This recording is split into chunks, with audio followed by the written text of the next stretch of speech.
नमस्कार। धार्मिक wisdom universe में एक बार फिर आपका हार्दिक स्वागत है।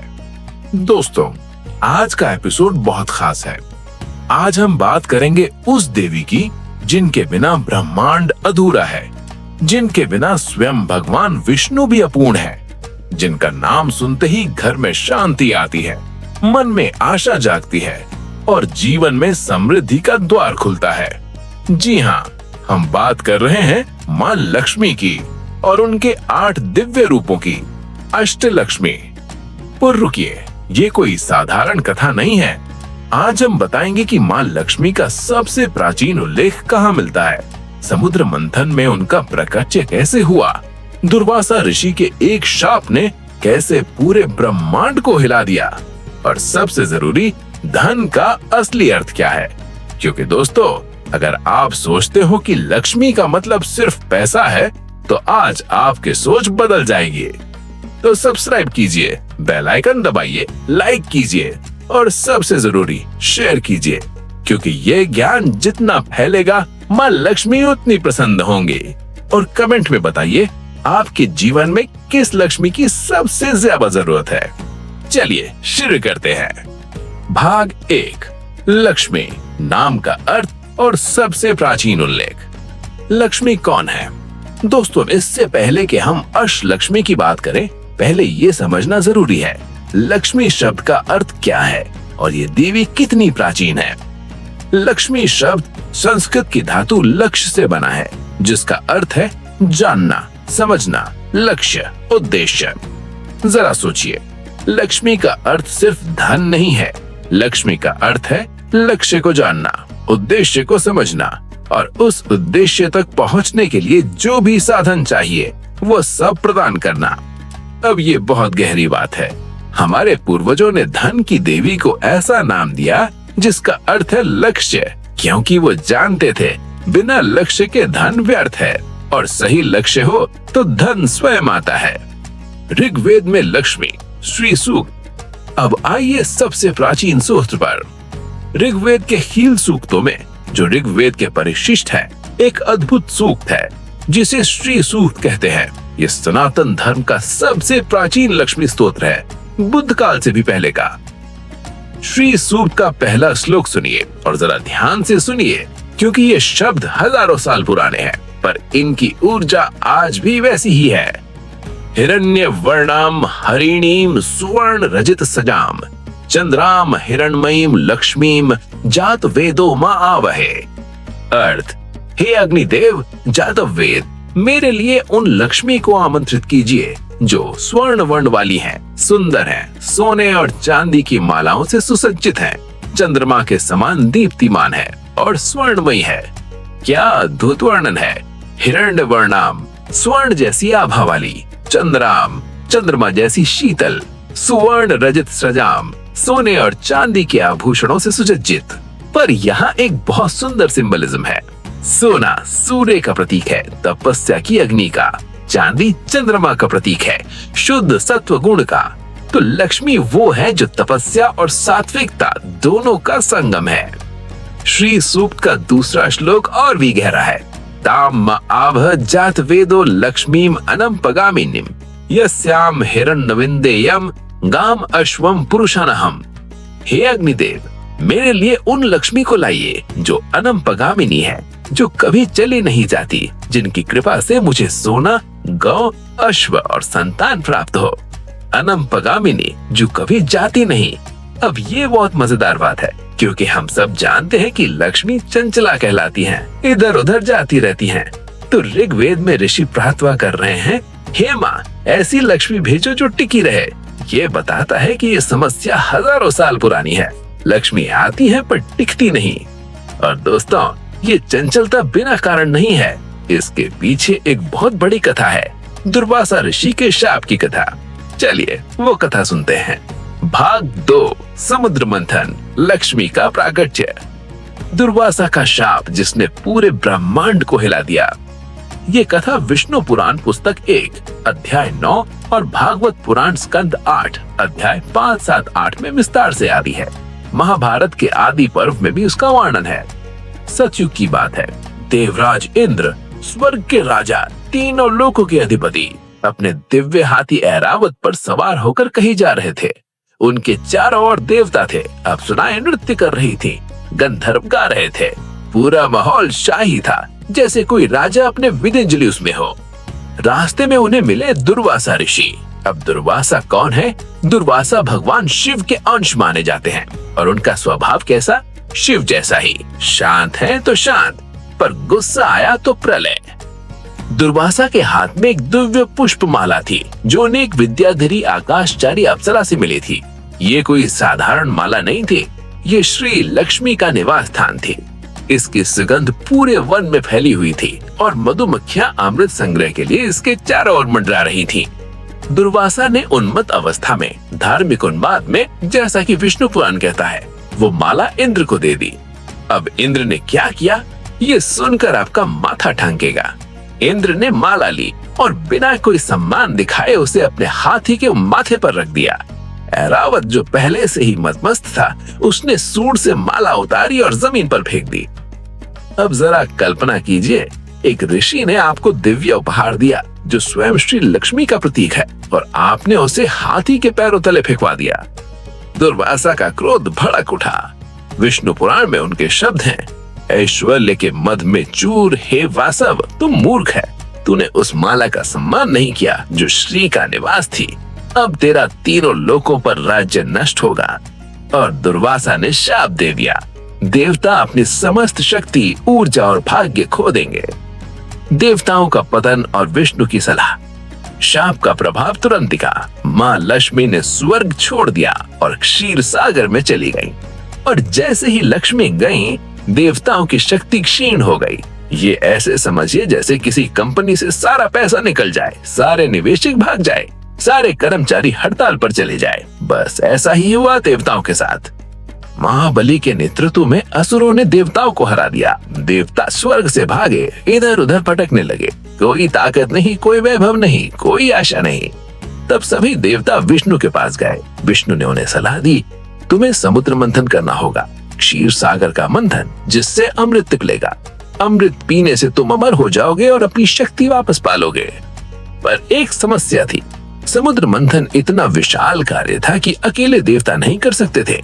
विष्णु ने कहा, असुरों से संधि करो, उन्हें भी अमृत का लालच दो, मिलकर मंथन करो, बाकी मैं संभाल लूंगा। दोस्तों, अगर आज की भाषा में कहें तो समुद्र मंथन ह्यूमन हिस्ट्री का, अरे डिवाइन हिस्ट्री का सबसे बड़ा कोलैबोरेटिव प्रोजेक्ट था। दो कट्टर दुश्मन, देवता और असुर, एक साथ काम कर रहे थे एक कॉमन गोल के लिए।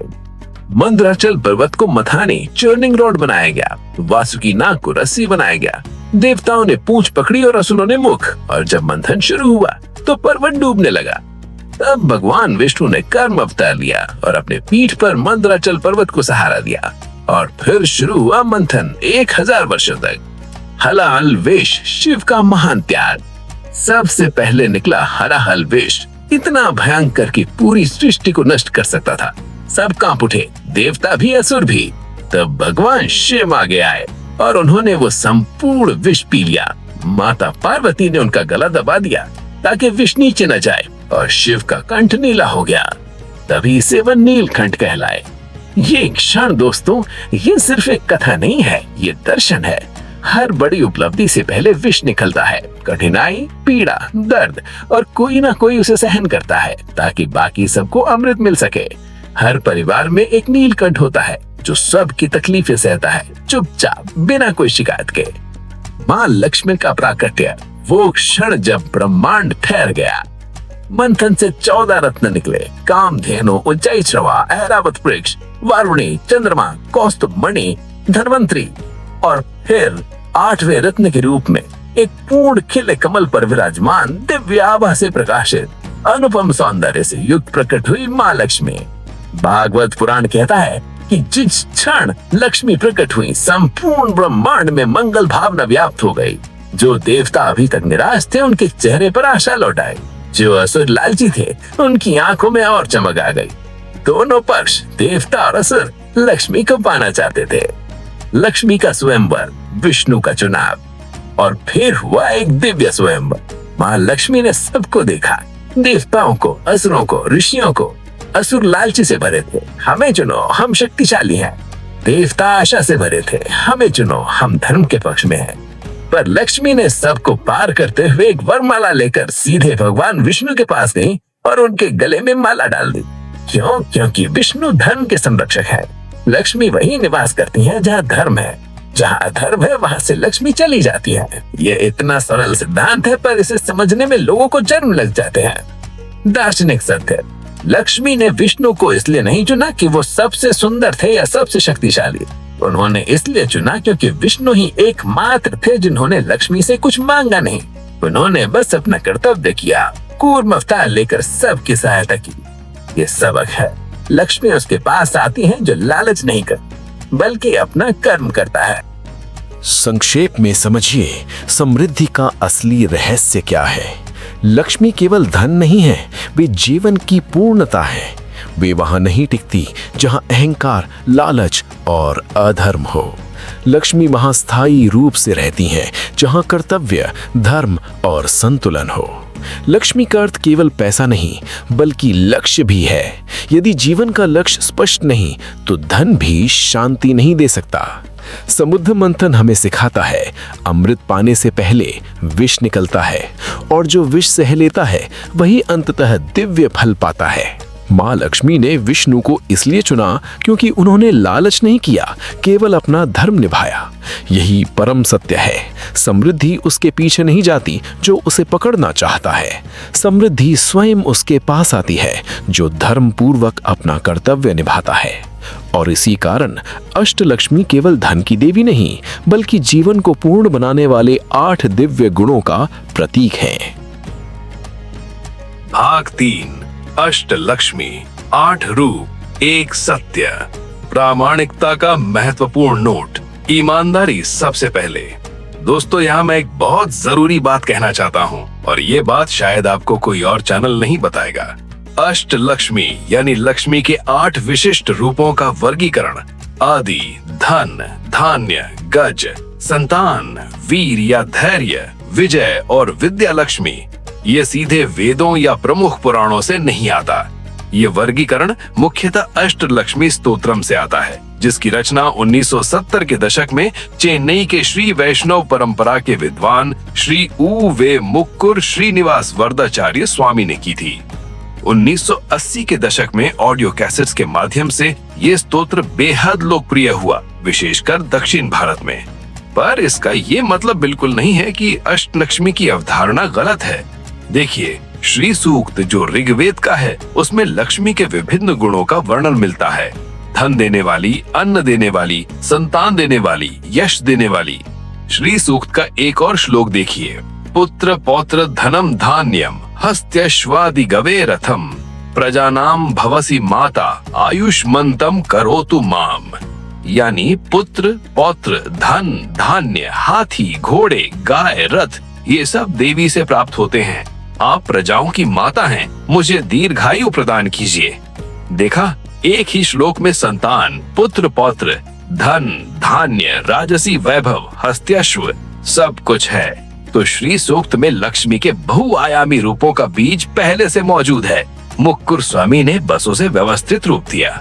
विष्णु पुराण में इंद्रकृत लक्ष्मी स्तोत्र में इंद्र स्वयं कहते हैं, वैकुंठे या महालक्ष्मी लक्ष्मी क्षीरोद सागरे स्वर्ग लक्ष्मी इंद्र गेहे राजलक्ष्मी नृपालये गृह लक्ष्मीश्च गृहिणाम गेहे च गृह देवता। यानी वैकुंठ में वो महालक्ष्मी है, क्षीर सागर में लक्ष्मी है, स्वर्ग में स्वर्ग लक्ष्मी है, राजा के महल में राजलक्ष्मी है और गृहस्थ के घर में गृह लक्ष्मी और गृह देवता है। ये ब्रह्म वैवर्त महापुराण से है। तो देखिए, पुराणों में भी लक्ष्मी के विभिन्न रूपों की अवधारणा मौजूद है, बस अष्टलक्ष्मी के ठीक इसी नाम से नहीं। तो हमारा दृष्टिकोण ये होगा, वैदिक और पौराणिक नींव प्लस स्तोत्र साहित्य का व्यवस्थित वर्गीकरण इज इक्वल टू अष्टलक्ष्मी। ये ऑनेस्ट अप्रोच है और धार्मिक विजडम यूनिवर्स पर हम हमेशा ऑनेस्ट रहेंगे। अष्टलक्ष्मी समृद्धि शब्द की सबसे सुंदर परिभाषा। अब चलिए एक बहुत गहरी बात समझते हैं, अष्टलक्ष्मी क्या सिखाती हैं? दोस्तों, आज की दुनिया में अमीर कौन है? जिसके पास पैसा है, पर अगर उसके पास ज्ञान नहीं है तो वो मूर्ख अमीर है। अगर सास नहीं है तो वो डरपोक अमीर है। अगर संतान नहीं है तो वो अकेला अमीर है। अगर अन्न नहीं है तो वो भूखा अमीर है। अष्टलक्ष्मी कहती है सच्ची समृद्धि 8 आयामी है। एक पूर्ण जीवन के लिए 8 प्रकार की संपदा चाहिए। आध्यात्मिक शक्ति, भौतिक धन, भोजन और पोषण, राजसी गौरव, संतान सुख, साहस और धैर्य, विजय और ज्ञान। इनमें से एक भी कम हो तो जीवन अधूरा है। चलिए अब एक एक रूप को विस्तार से समझते हैं। प्रथम रूप आदि लक्ष्मी, आदि शक्ति, मोक्ष प्रदायिनी। अष्टलक्ष्मी स्तोत्र का पहला श्लोक। सुमन सवंदित सुंदरी माधवी, चंद्र सहोदरी हेममये, मुनिगण मंडित मोक्ष प्रदायिनी, मंजुल भाषिनी वेदनुते, पंकज वासिनी देव सुपूजित, सद्गुण वर्षिणी शांति युते। जय जय हे मधुसूदन कामिनी, आदि लक्ष्मी सदा पालय माम। आदि का अर्थ है सबसे पहला। आदि लक्ष्मी माँ लक्ष्मी का आदिम, मूल, शाश्वत रूप है। वो भगवान नारायण की नित्य सहचरी हैं। वैकुंठ में उनकी सेवा करती हैं और हर अवतार में उनके साथ अवतरित होती है। जब राम अवतार हुआ तो आदि लक्ष्मी सीता बनी। जब कृष्ण अवतार हुआ तो रुक्मणी बनी। जहाँ विष्णु वहाँ लक्ष्मी हमेशा। आदि लक्ष्मी 4 भुजाओं वाली है। एक हाथ में कमल, एक में लाल ध्वज और 2 हाथ अभय मुद्रा यानी निर्भयता और वरद मुद्रा यानी वरदान में है। ये मोक्ष प्रदायिनी है, मुक्ति देने वाली। प्रेरणा। दोस्तों, आदि लक्ष्मी हमें सबसे बड़ा सत्य सिखाती है। जीवन का सबसे बड़ा धन मुक्ति है, आत्मज्ञान है, अपने स्वरूप को जानना है। सारा पैसा, सारा वैभव मृत्यु के बाद यहीं रह जाएगा। जो साथ जाएगा वो है आपका कर्म और आपकी आत्मा की जागृति। आदि लक्ष्मी वो धन देती है जो कभी खत्म नहीं होता। द्वितीय रूप धन लक्ष्मी, भौतिक समृद्धि की देवी। अष्टलक्ष्मी स्तोत्र का 8वां श्लोक। हाँ, दिलचस्प बात यह है कि स्तोत्र में धन लक्ष्मी आखिर में आती है, पहले नहीं। धीमी धीमी धिन धीमी धिन धीमी धिन धीमी, दुंदुबी नाद सुपूर्णमयी, घुम घुम झुम घुम झुम घुम झुम घुम, शंख निनाद सुवाद्यनुते, वेद पुराण इतिहास सुपूजित, वैदिक मार्ग प्रदर्शयुते।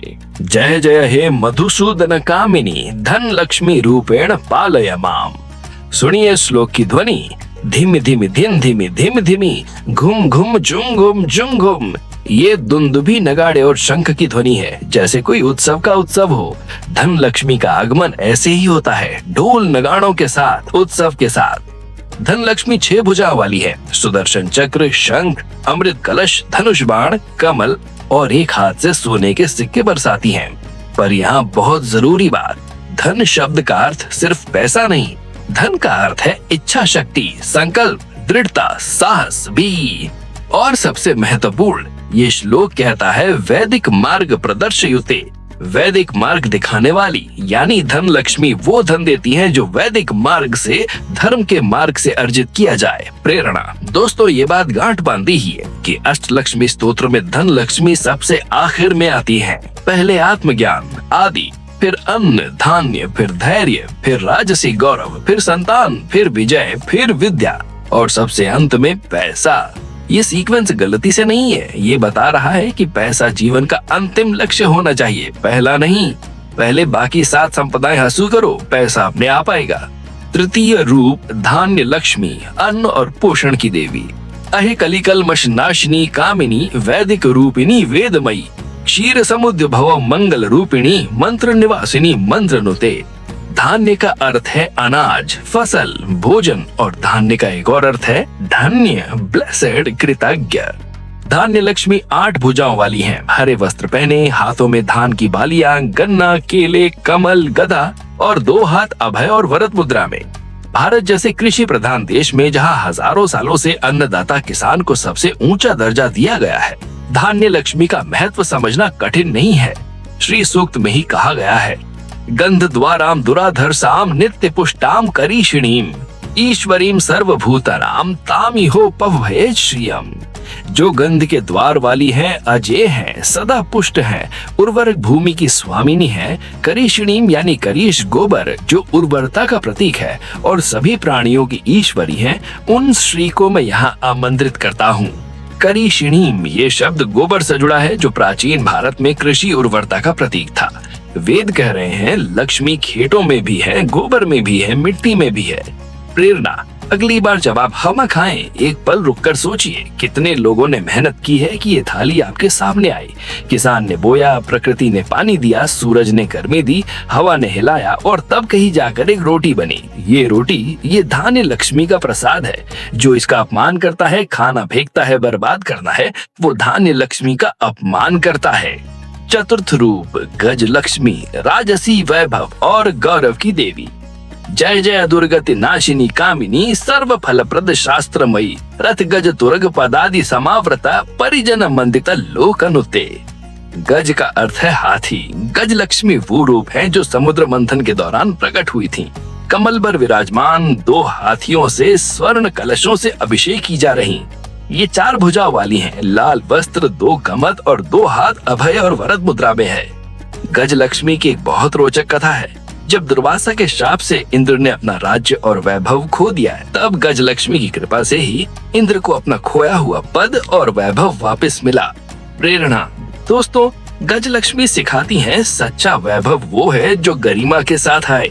हाथी शक्ति का प्रतीक, पर शांत शक्ति का। गज लक्ष्मी कहती हैं ताकतवर बनो पर शालीन बनो, राजसी बनो पर अहंकारी मत बनो, क्योंकि जो अहंकारी बना इंद्र की तरह उसकी लक्ष्मी छीन गई।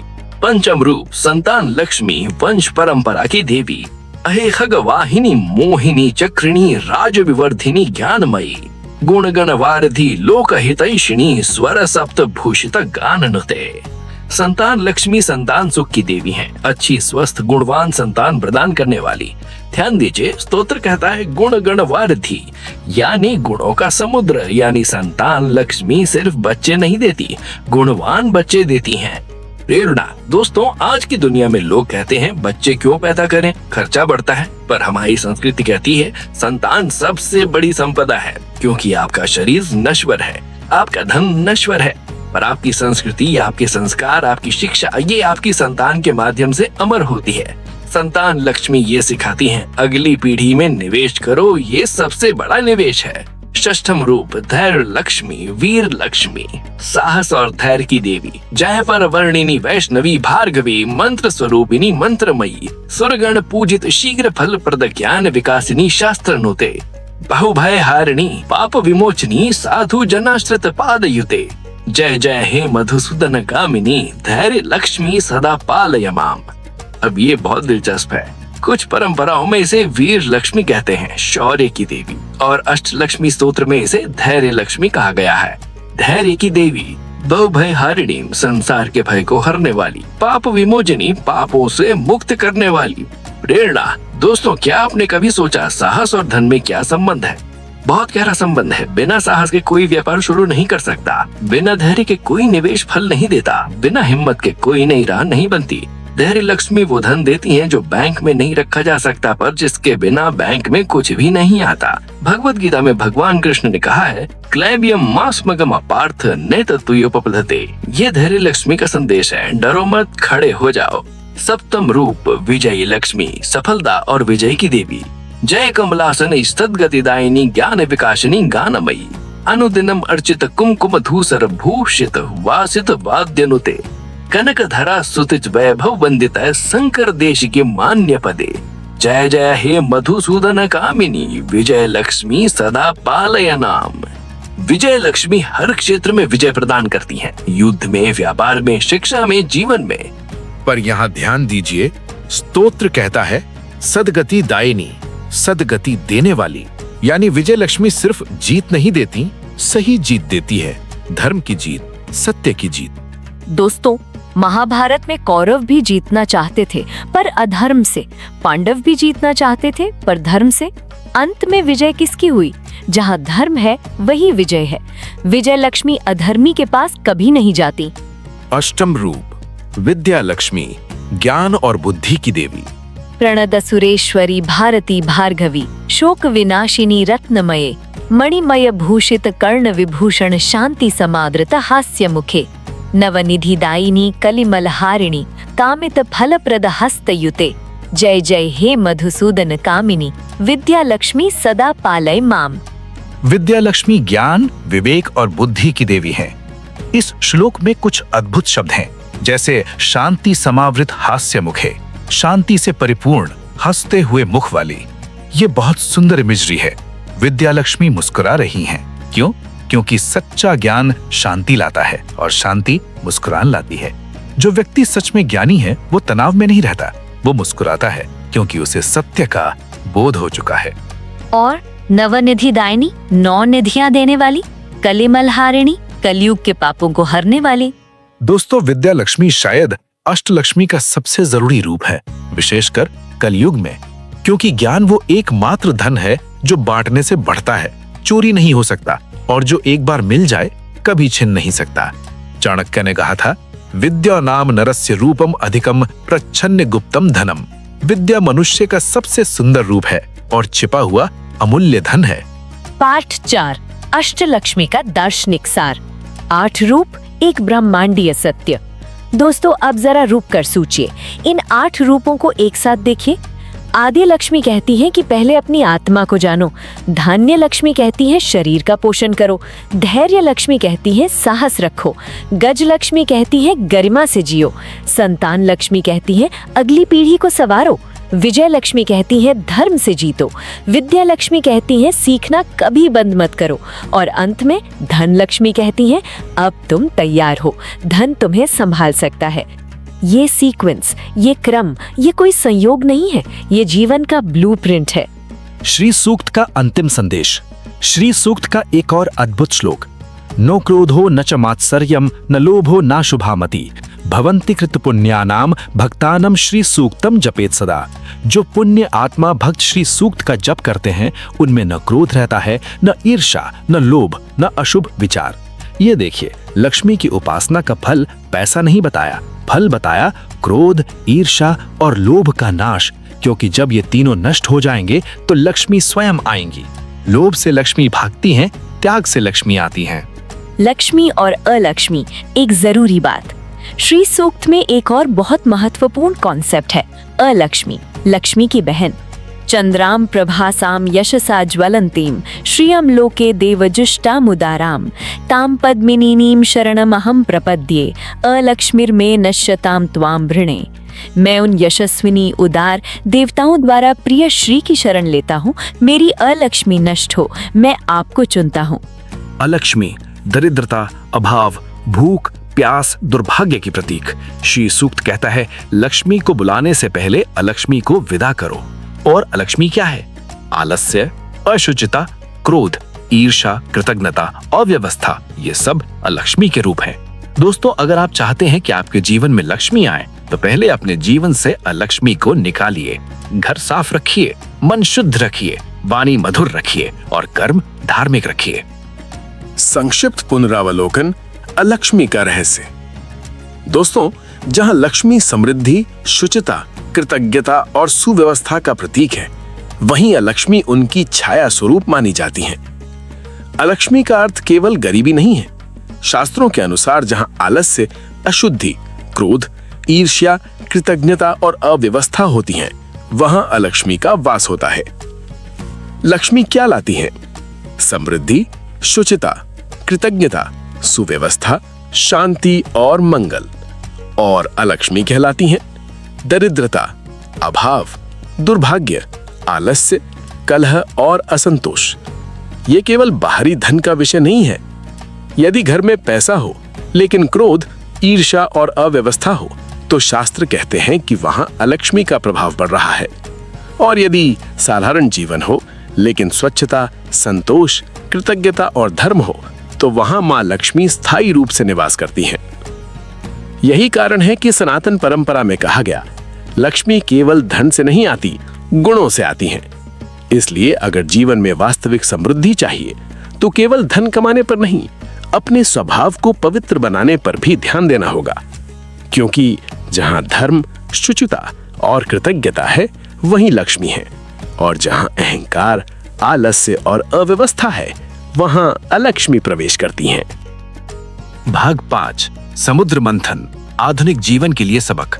समुद्र मंथन यूथ पर पाइए। दोस्तों, समुद्र मंथन की कथा सिर्फ एक पौराणिक घटना नहीं है, ये आपके जीवन का रूपक यानी मेटाफर है।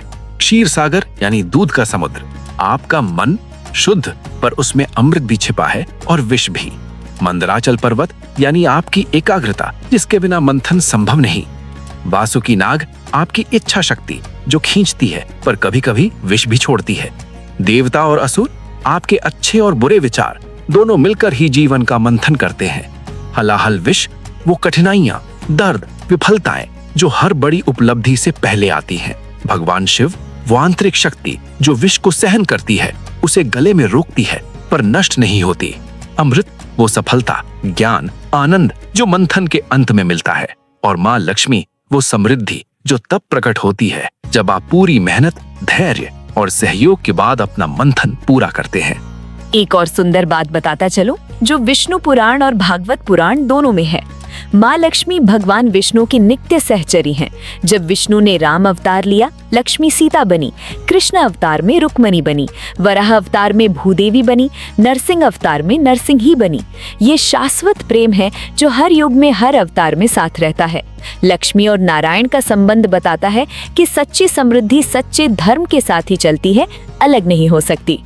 समापन, माँ लक्ष्मी का आशीर्वाद। दोस्तों, आज हमने बहुत गहरी यात्रा की। हमने जाना कि लक्ष्मी शब्द का अर्थ लक्ष्य से जुड़ा है, सिर्फ पैसे से नहीं। हमने श्री सूक्त के प्राचीन श्लोकों को सुना जो ऋग्वेद से हैं, बुद्ध काल से भी पहले के। हमने दुर्वासा की शाप की कथा सुनी जिसने बताया कि कैसे अहंकार लक्ष्मी को भगा देता है।